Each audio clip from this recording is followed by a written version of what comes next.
Imagina por un momento cerrar los ojos y viajar a través del tiempo hacia una de las civilizaciones más extraordinarias que ha conocido la humanidad, el Imperio Romano, una historia real, fascinante, llena de transformaciones, de personajes inolvidables y de momentos que cambiaron para siempre el curso de la historia occidental. Hoy te invito a conocer esta historia, no desde la perspectiva dramática de las películas, sino desde la tranquilidad, explorando con calma cómo una pequeña ciudad junto al río Tíber se convirtió en el imperio más poderoso del mundo antiguo, una historia que nos ayudará a relajarnos mientras aprendemos sobre uno de los periodos más influyentes de la historia humana. Esta es una narración pensada para el descanso, para que tu mente encuentre paz, mientras exploramos juntos los acontecimientos más importantes, los personajes más fascinantes y las transformaciones más profundas de Roma, desde sus inicios hasta su legado eterno. Antes de comenzar este viaje relajante por la historia, me gustaría pedirte un pequeño favor. Si este contenido te trae tranquilidad, si estas historias históricas te ayudan a encontrar ese momento de paz que tanto necesitas, considera suscribirte a nuestro canal. Es completamente gratuito y nos ayuda enormemente a seguir creando estos espacios de calma y aprendizaje para ti. También puedes darle like a este video si te está gustando. Nos encantaría conocer tu opinión en los comentarios. Comparte este contenido con alguien que también disfrute de la historia y no olvides activar las notificaciones para ser el primero en recibir nuestras nuevas narraciones históricas relajantes. Ahora sí, comencemos este hermoso viaje por el tiempo.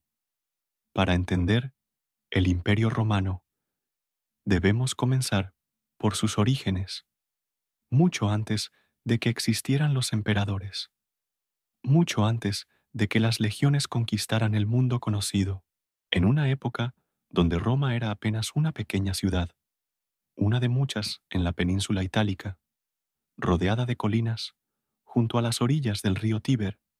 Según la tradición romana, que mezcla historia y leyenda de manera hermosa, Roma fue fundada en el año 753 a.C.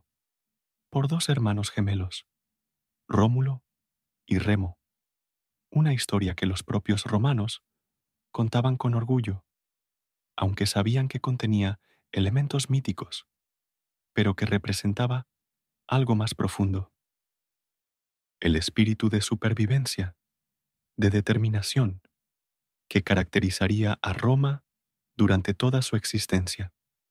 La leyenda cuenta, con esa tranquilidad que tienen las historias antiguas, que estos gemelos fueron abandonados, flotando en una canasta por el río Tíber, hasta que una loba los encontró, los amamantó y los crió como sus propios cachorros. Más tarde, un pastor los adoptó, y cuando crecieron, decidieron fundar una ciudad.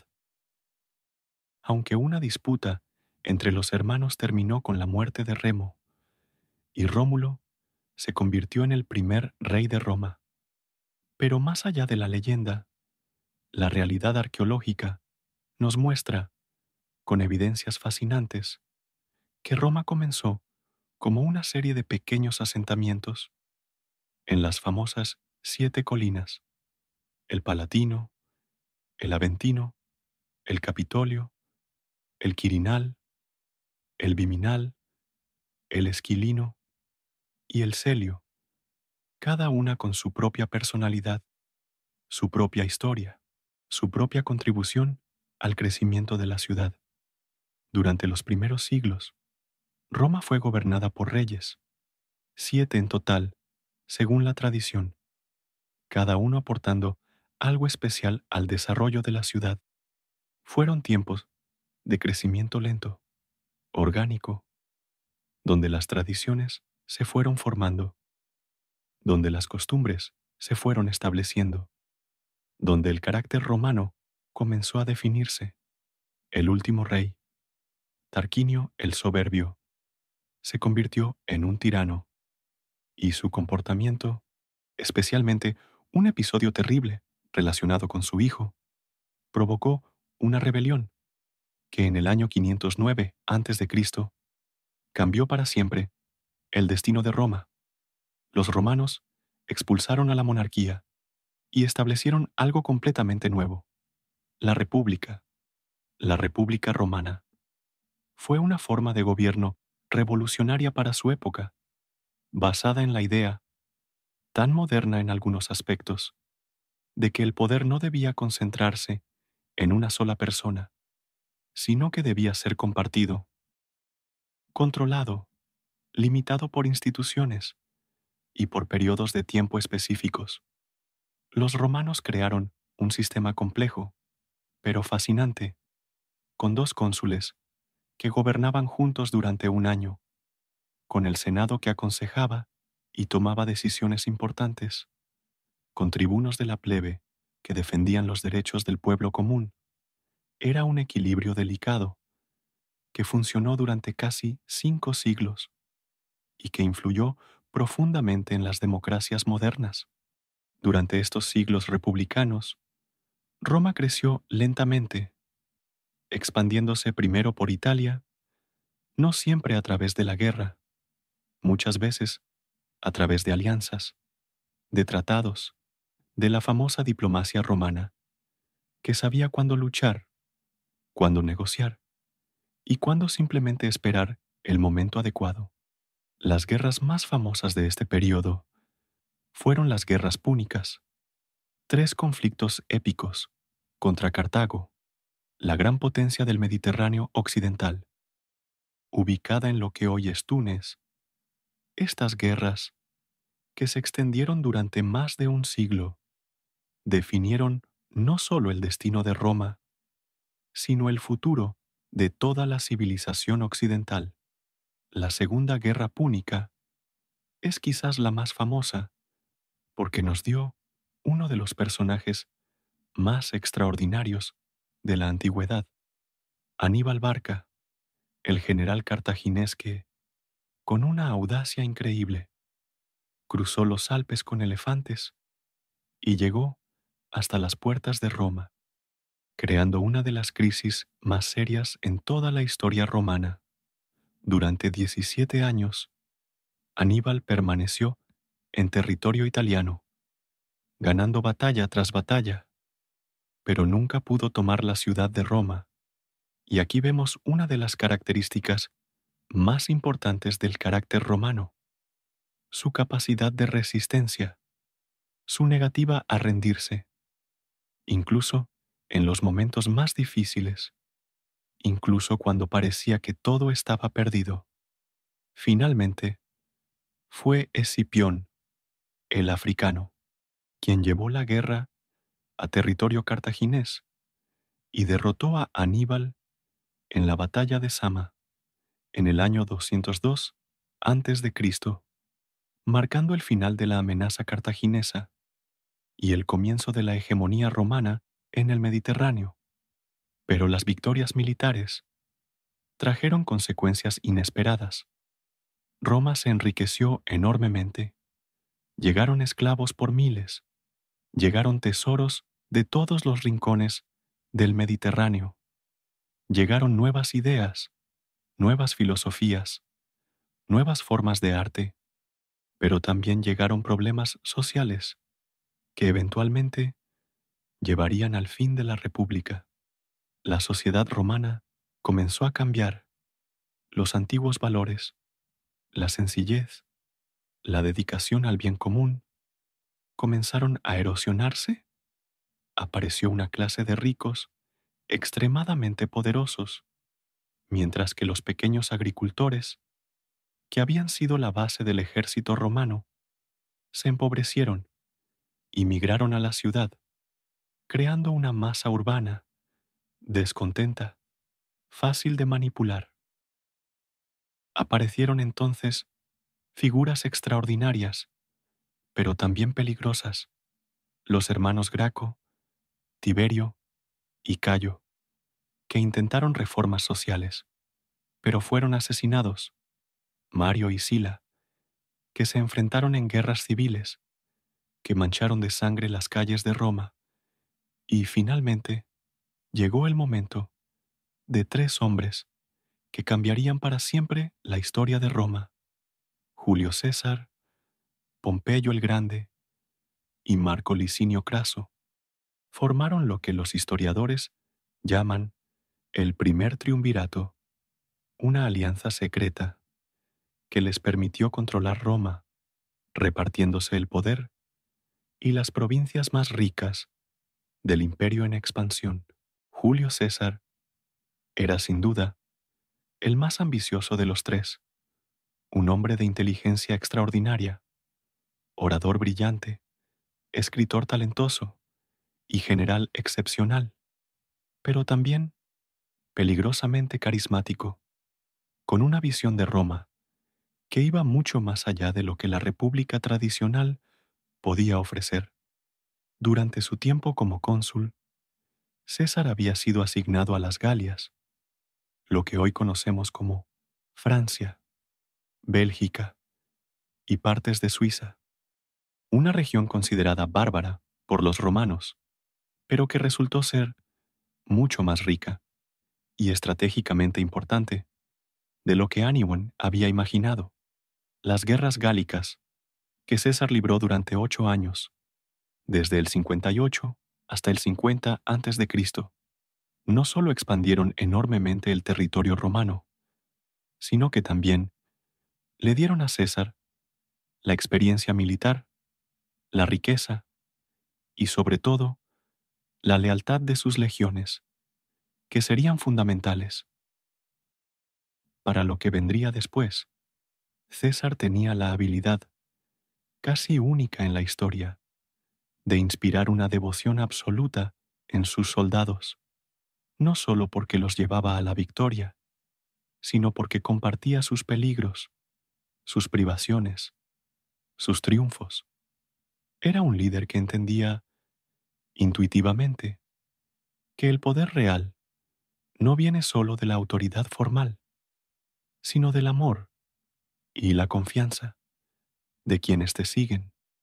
Durante estas campañas, César escribió sus famosos Comentarios sobre las guerras gálicas, una obra maestra, tanto literaria como histórica, donde narra, en tercera persona, con una modestia aparente, pero con gran habilidad política, sus propias hazañas, creando una imagen de sí mismo que perduraría durante milenios. Pero mientras César conquistaba las Galias, la situación en Roma se deterioraba. El primer triunvirato se desmoronaba. Craso murió en una desastrosa campaña contra los partos en Mesopotamia, y la rivalidad entre César y Pompeyo se volvía cada vez más evidente, más peligrosa, más irreconciliable. El Senado, alarmado por el creciente poder de César y manipulado hábilmente por los enemigos del conquistador de las Galias, comenzó a exigir que César regresara a Roma como ciudadano privado, sin sus legiones, sin su imperium, sin su protección legal, lo cual, todos sabían, significaría su ruina política y probablemente su muerte. César, enfrentado a esta situación imposible, tomó una decisión que cambiaría para siempre no solo la historia de Roma, sino la historia del mundo occidental. En enero del año 49 antes de Cristo, con una sola legión, la famosa Legio XIII Gemina, se dirigió hacia un pequeño río que marcaba la frontera entre las Galias y territorio romano, propiamente dicho. El río Rubicón era apenas un curso de agua menor, insignificante desde el punto de vista geográfico, pero inmensamente importante desde el punto de vista legal, porque cruzarlo con tropas armadas significaba declarar la guerra al Estado romano. Era traición, un crimen que se pagaba con la vida, pero también era el único camino hacia el poder absoluto. Alea iacta est, la suerte está echada, fueron las palabras que, según la tradición, pronunció César antes de cruzar el Rubicón, palabras que se han repetido durante 2000 años cada vez que alguien toma una decisión irrevocable, una decisión que cambia todo, para siempre. La guerra civil que siguió fue brutal pero breve. César, con la lealtad de sus veteranos de las Galias y con su genio militar, derrotó a Pompeyo, primero en Italia, luego en España y finalmente en los campos de Farsalia, en Grecia, donde Pompeyo, el gran Pompeyo, que había sido llamado Magnus, el Grande, fue derrotado de manera decisiva. Pompeyo huyó a Egipto, buscando refugio, pero los consejeros del joven faraón Ptolomeo Darsexio, pensando que así ganarían el favor de César, asesinaron a Pompeyo cuando desembarcaba en las costas egipcias, un final trágico para uno de los más grandes generales de la historia romana. Cuando César llegó a Egipto y le presentaron la cabeza de Pompeyo, según cuentan los historiadores, lloró, no de alegría, sino de dolor, porque Pompeyo había sido su yerno, su aliado, su rival, pero también, a su manera, su amigo, y César entendía que con esa muerte, una época había terminado, para siempre. En Egipto, César conoció a Cleopatra Septi, la última reina de la dinastía ptolemaica, una mujer extraordinaria, no solo por su belleza, que quizás ha sido exagerada por la leyenda, sino por su inteligencia política, su educación, su capacidad de seducción, no solo física, sino intelectual y emocional. La relación entre César y Cleopatra fue mucho más que un romance. Fue una alianza política, una fusión de dos mundos, el romano y el helenístico, que produjo un hijo, Cesarión, y que influyó profundamente en las decisiones futuras, tanto de César como del destino de Roma. Después de consolidar su poder en Oriente, César regresó a Roma como dictador, un título que en la República se otorgaba solo en emergencias extremas y por periodos limitados. Pero César comenzó a acumular honores, títulos, poderes que lo colocaban muy por encima de cualquier ciudadano romano tradicional. César implementó reformas extraordinarias que beneficiaron enormemente al pueblo común, distribuyó tierra a sus veteranos, organizó espectáculos magníficos, reformó el calendario, creando el calendario juliano, que con pequeñas modificaciones seguimos usando hoy. Construyó obras públicas impresionantes y expandió la ciudadanía romana a muchas comunidades que antes estaban excluidas. Pero todo este poder, toda esta gloria, toda esta transformación de Roma tenía un precio: la república tradicional, con sus equilibrios, sus instituciones, sus tradiciones, estaba muriendo, y muchos romanos, especialmente los senadores más tradicionales, veían en César no a un reformador, sino a un tirano que estaba destruyendo todo lo que Roma había sido. Las conspiraciones comenzaron a formarse, en secreto, en reuniones susurrantes, en conversaciones cuidadosas, entre hombres que se consideraban los verdaderos defensores de la libertad romana, hombres como Marco Bruto, descendiente del fundador de la República, y Cayo Casio, que había servido bajo Craso, y que odiaba a César con una pasión personal. Los conspiradores, alrededor de 60 senadores, se llamaban a sí mismos los liberadores y creían sinceramente que matando a César podrían restaurar la República, devolver a Roma su antigua grandeza, sus antiguas virtudes, su antiguo equilibrio, pero estaban profundamente equivocados sobre las fuerzas históricas que ya estaban en movimiento.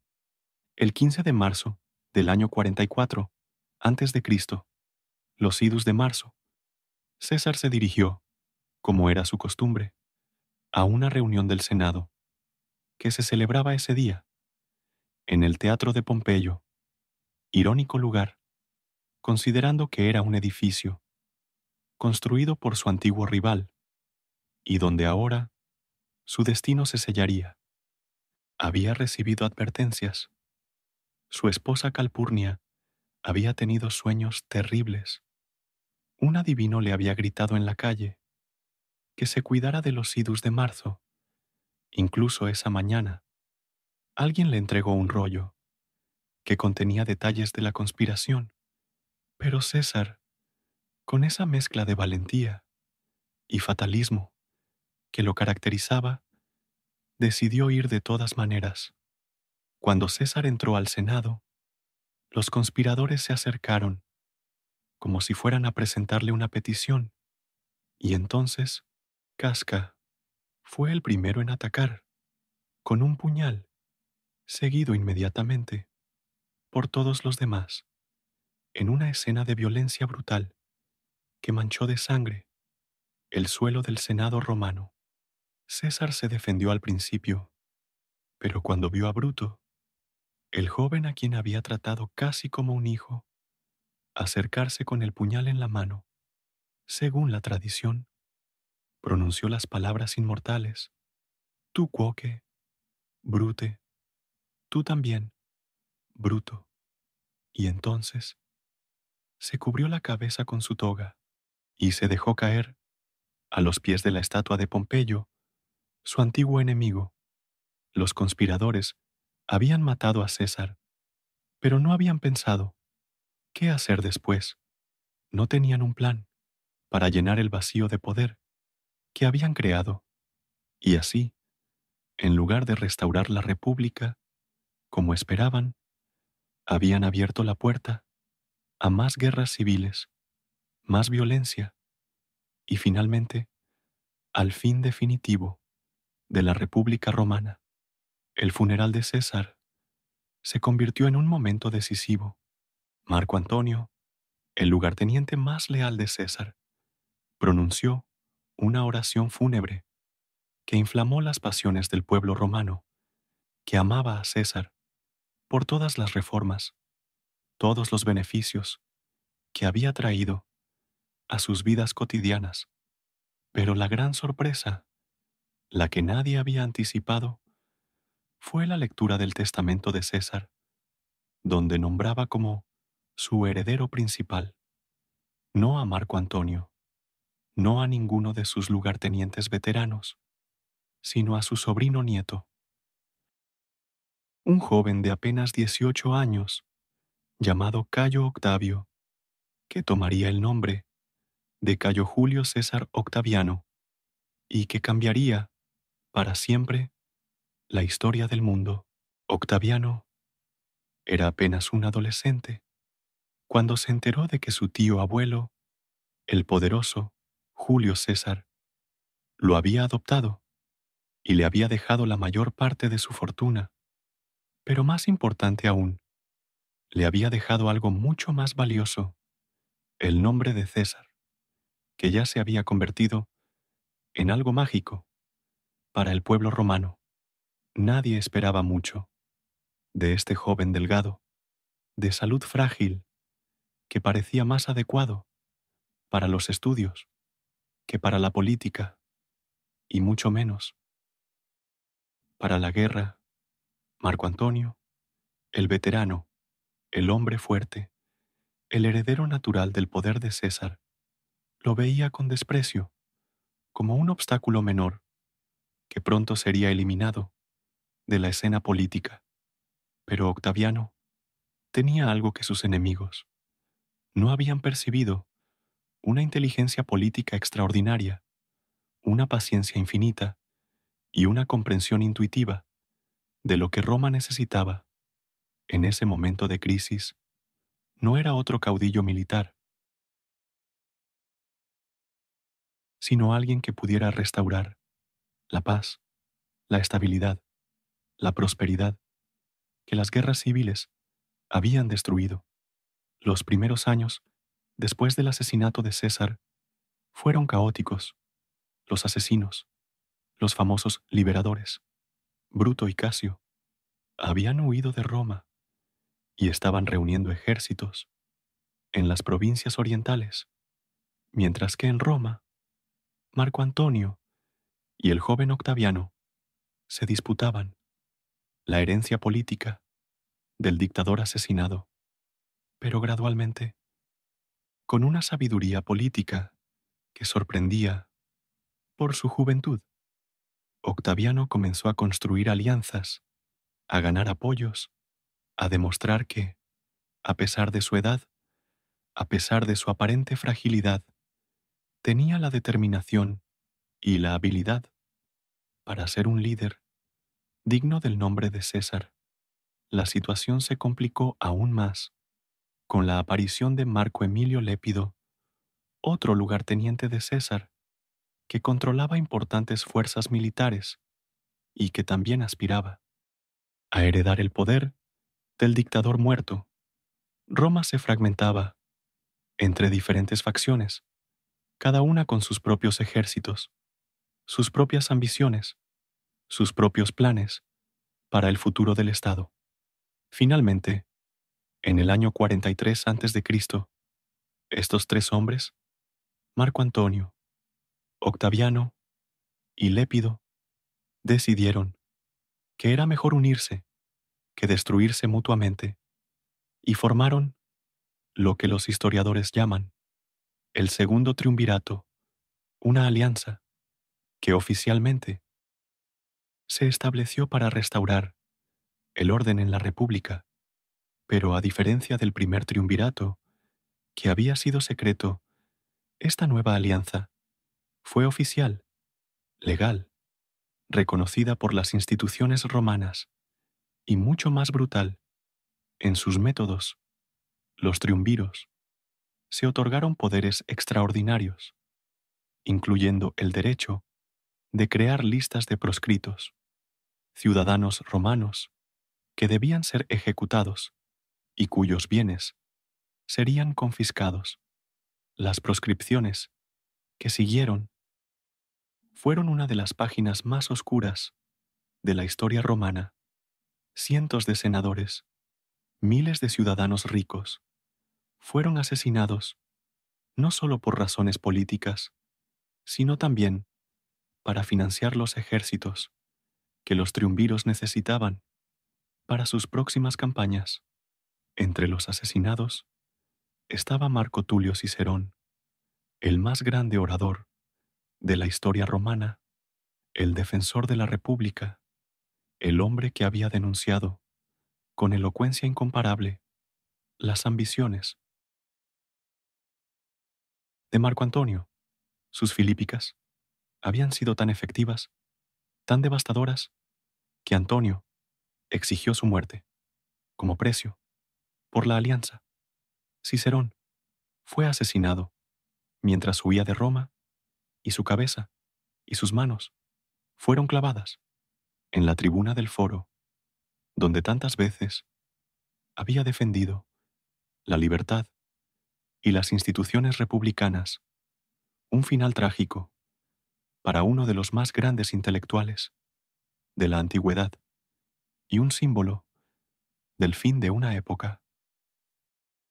Con Roma bajo su control, los triunviros se dirigieron hacia Oriente para enfrentar a Bruto y Casio, que habían reunido ejércitos considerables y que controlaban las ricas provincias asiáticas. La batalla decisiva tuvo lugar en Filipos, en Macedonia, En el año 42 a.C., la batalla de Filipos fue en realidad dos batallas separadas por algunas semanas. En la primera, las fuerzas estuvieron equilibradas, pero en la segunda, los ejércitos de Antonio y Octaviano lograron una victoria decisiva.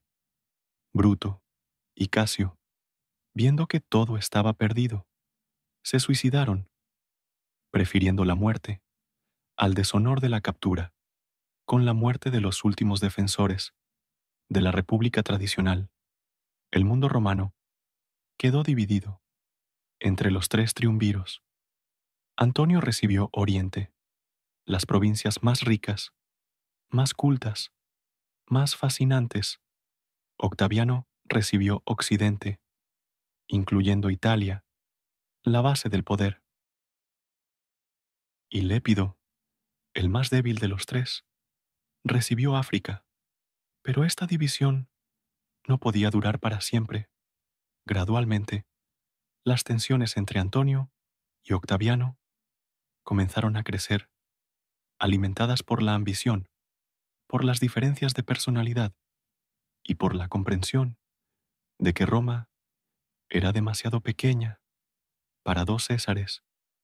Marco Antonio, establecido en Alejandría, se había enamorado perdidamente de Cleopatra, la misma reina que había seducido a Julio César, una mujer extraordinaria que representaba todo el glamour, toda la cultura, todo el refinamiento del mundo helenístico, pero que para muchos romanos simbolizaba una amenaza a la identidad romana tradicional.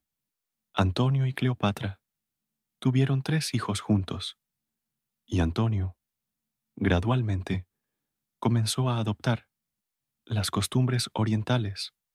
Se vestía como un rey helenístico, participaba en ceremonias religiosas egipcias, y lo que era más grave, desde el punto de vista romano, parecía estar preparándose para gobernar un imperio que tendría su centro, no en Roma, sino en Alejandría.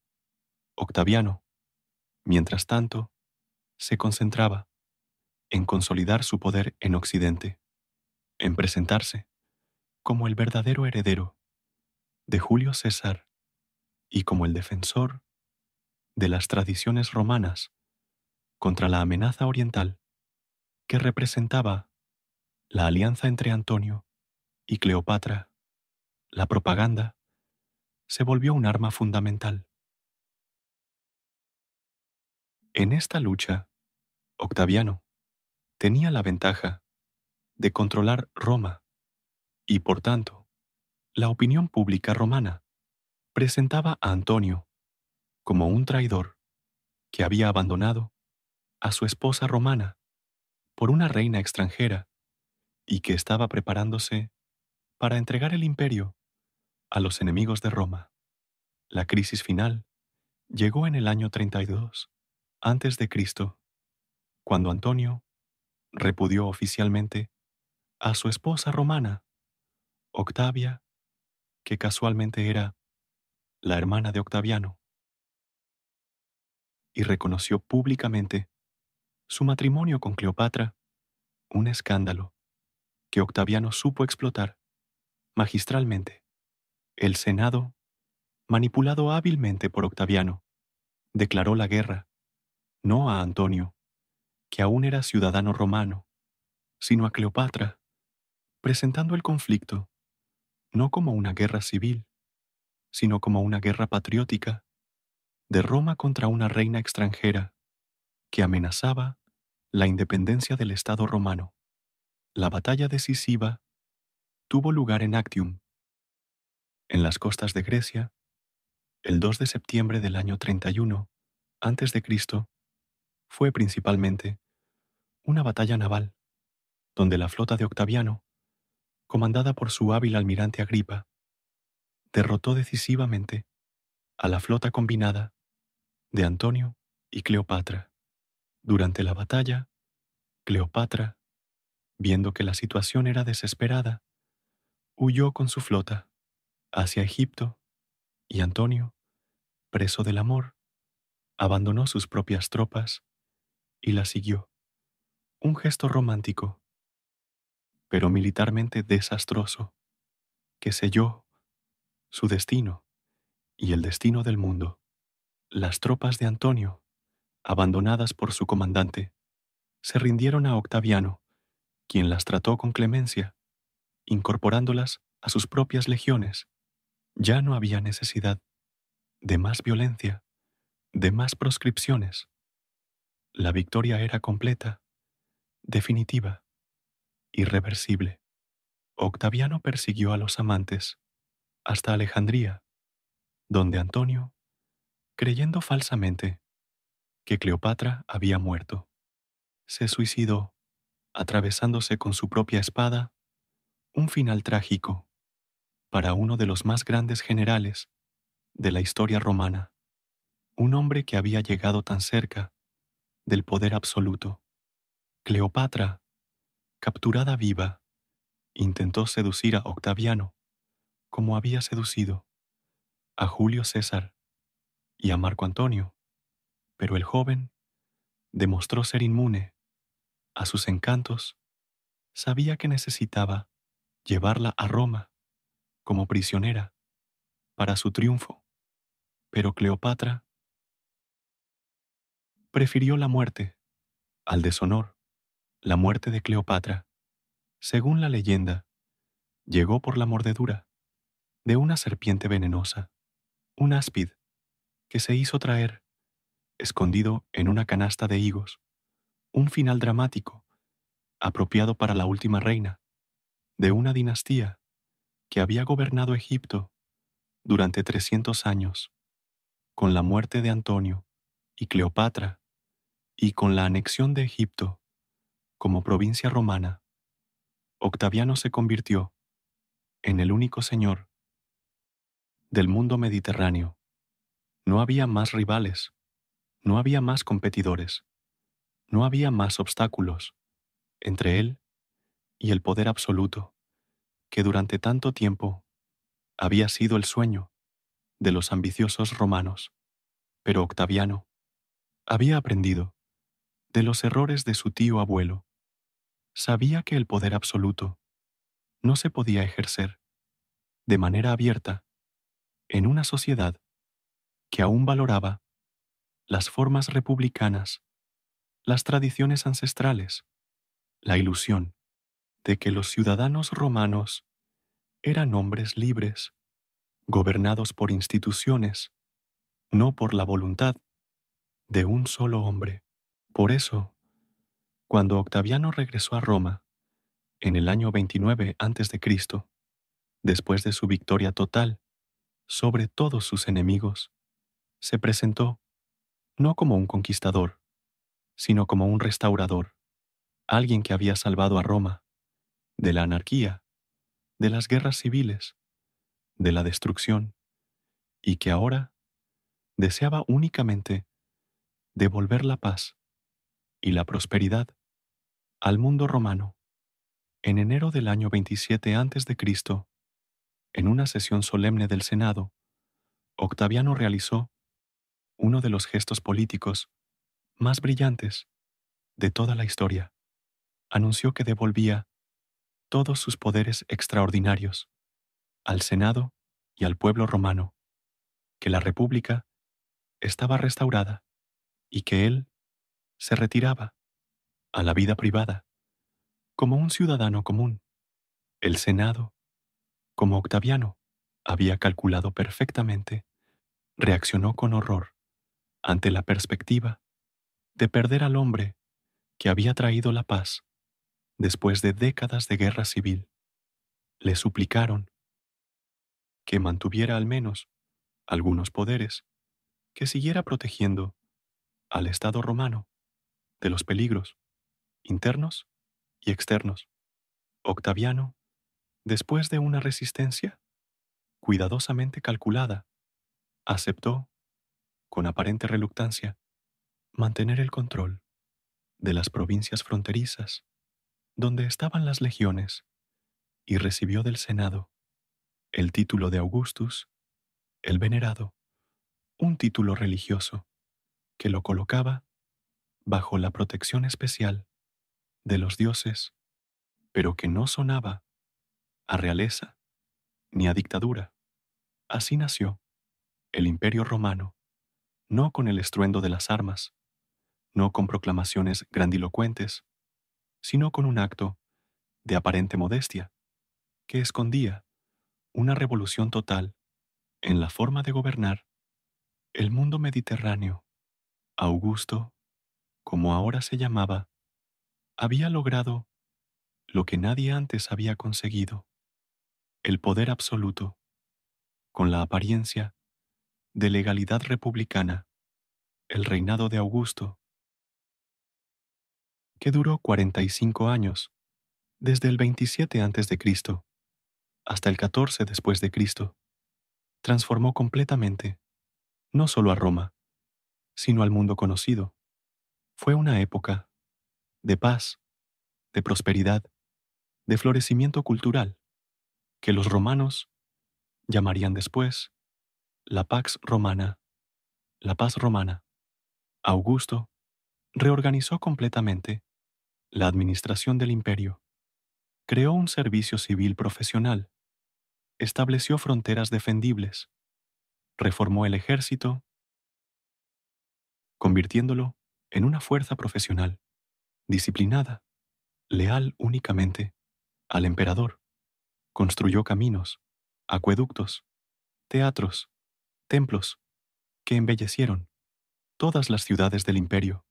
Bajo su gobierno, florecieron algunos de los más grandes poetas y escritores de la literatura latina. Virgilio escribió la Eneida, el poema épico que celebraba el destino imperial de Roma. Horacio creó odas inmortales que cantaban la belleza de la vida y la grandeza de la época. Ovidio compuso las Metamorfosis, una obra que influiría en la literatura occidental durante milenios.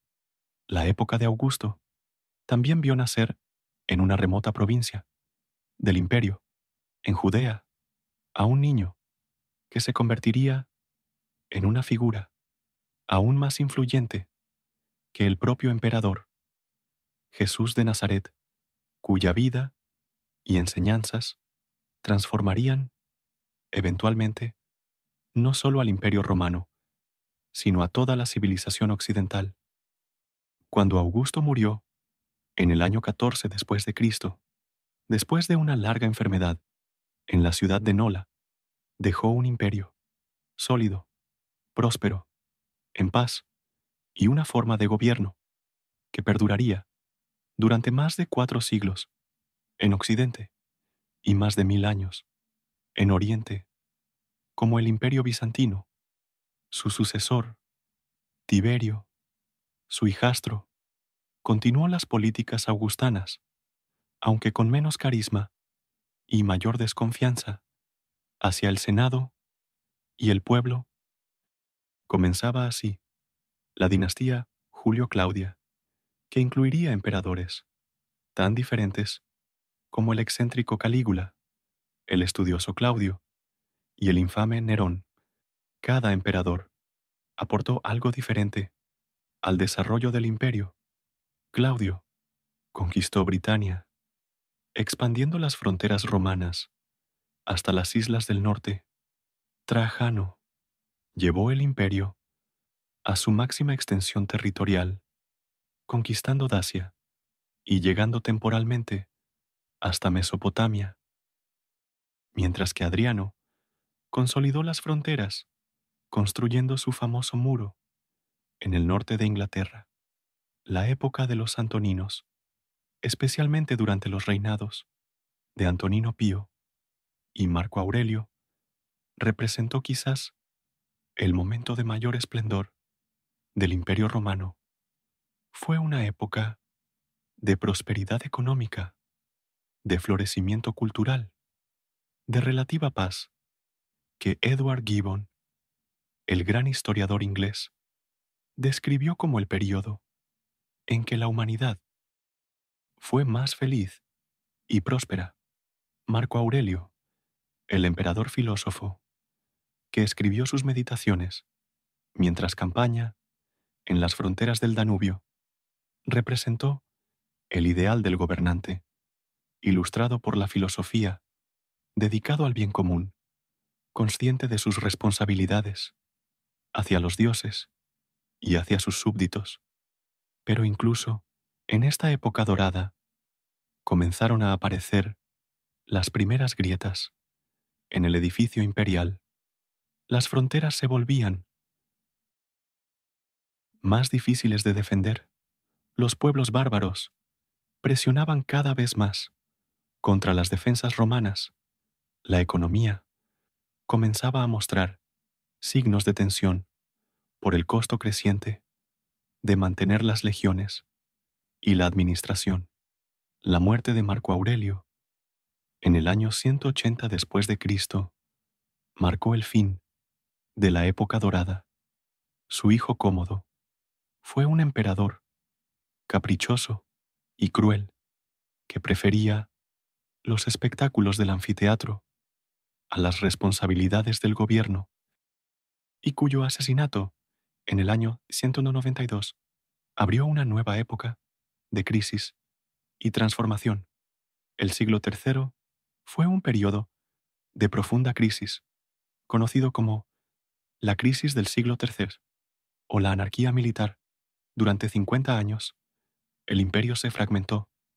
Hubo más de 50 emperadores. La mayoría murieron violentamente. La economía colapsó.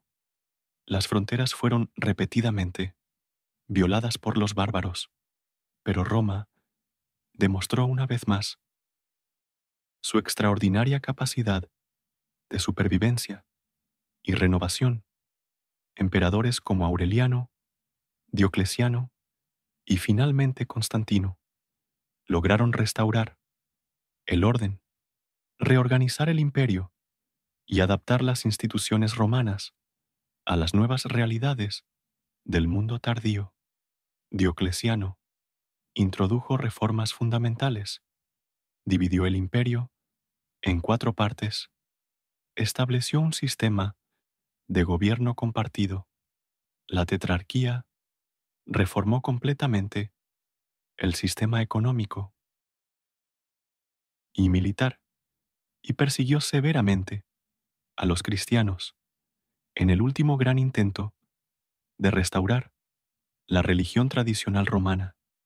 Pero fue Constantino quien realizó la transformación más radical de toda la historia romana.